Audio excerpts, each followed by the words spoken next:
Hi, I'm Dahlia, dystopian author and editor-in-chief over at Newspeak Press, and today I'm here to discuss 5 more red flags to look out for when hiring an editor.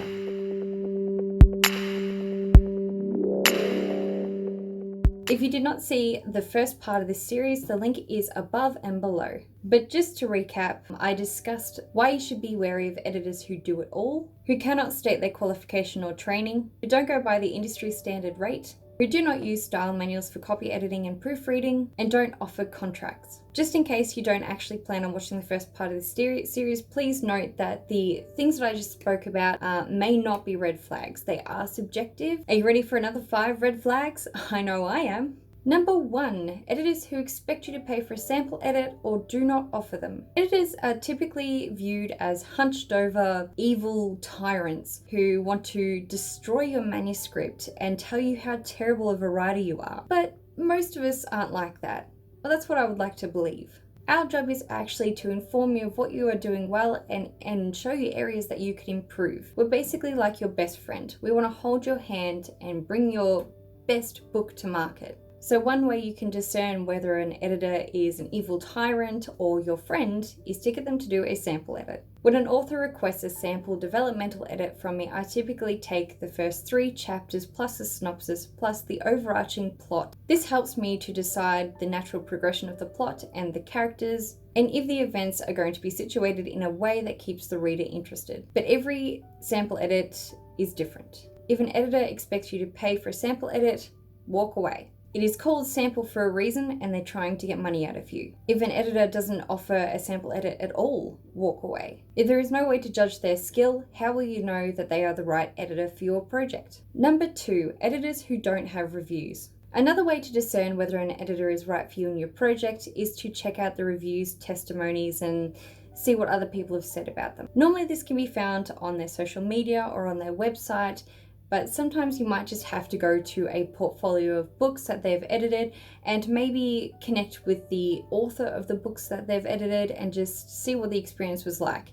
They're probably more than happy to talk to you about their experience. You can even request to speak to their prior clients if the clients are okay with this. So when an editor is new to the industry, obviously they don't start out with reviews straight away. What they typically do is charge at a lower rate or no rate, so that they can gain some insight into the industry and also what they have qualifications in or training in, and be able to provide a service to authors at a lower rate because they are a new editor. They're also required by some unspoken editing rule to tell the client whether they are new to the industry or not, or whether they are new to that particular field of the industry. And as a side note, if an editor does have reviews, make sure that they are written by real people, not robots or the editor themselves, because unfortunately that does happen. A lot of authors typically suggest that you go through the editor's portfolio of edited works and read the books. This is not always helpful because authors have the right to refuse a suggested edit,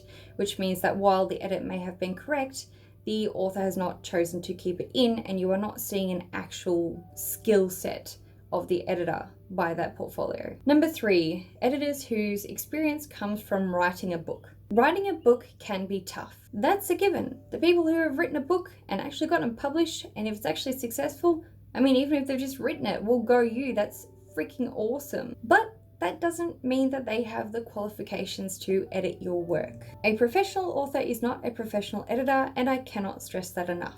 And I'm not sure where this myth has come from, but I've seen so many newbie authors flocking to successfully published authors, especially self-published authors who have actually made money from it, asking them to edit their book.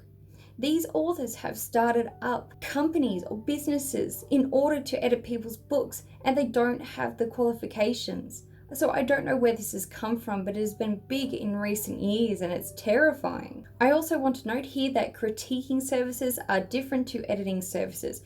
Anyone can critique a book and charge for it because you don't typically need any training or qualifications or experience or anything to critique a book. Please don't hire an author to edit your book. Just don't. Number 4, editors whose experience has come from working with an editor. You guessed it. Don't hire them. An author who works with an editor merely means that they had an editor edit their book. This does not count as qualification, training, or experience in the editing industry. These editors mock the requirements and the time that it takes to become an editor. It takes years to gain the experience, the knowledge, the ever-changing knowledge of the industry. That cannot be absorbed overnight. They insult other authors and editors by charging for a service that they are not equipped to complete successfully. Also, as a side note, avid readers also start up editing services, and this is also not okay. They too don't have the qualifications in order to effectively edit something. They may be able to critique, but they do not have training in developmental editing, line editing, copy editing, or proofreading. And finally, number 5, editors who cannot discern the different types of editing services that they provide. Editing services differ from editor to editor. That's a given. Some, like me, separate them into categories such as developmental, line, copy, and proofreading. Others include critiques. Others combine line editing with developmental editing or with copy editing. So no matter what editor you hire, there will be differences. However, if an editor doesn't know what to look for or what is required in each edit, this is a red flag. Make sure you ask them what exactly they look for in every single one of their editing services that you hire from them, or what elements are analyzed. If you pay for a copy edit but only receive a proofread, you've lost out on quite a bit of money. A copy edit takes a lot more time and it's a lot more in depth.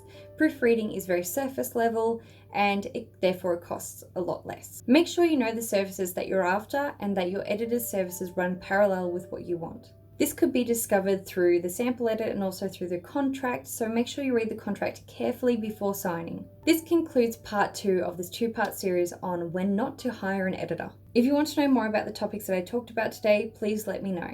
And I really hope that this video was helpful. If you want to know more about me, my life, my books, or my services, please see the links below. And remember to sign up for my newsletter so you go into the draw to win a free copy of the Story Bible Workbook. I promise that eventually, once this book is ready, I will be doing a video of a run through on how I use the Story Bible Workbook to create my own story Bibles. Thank you for joining me. I'll see you next time. Bye.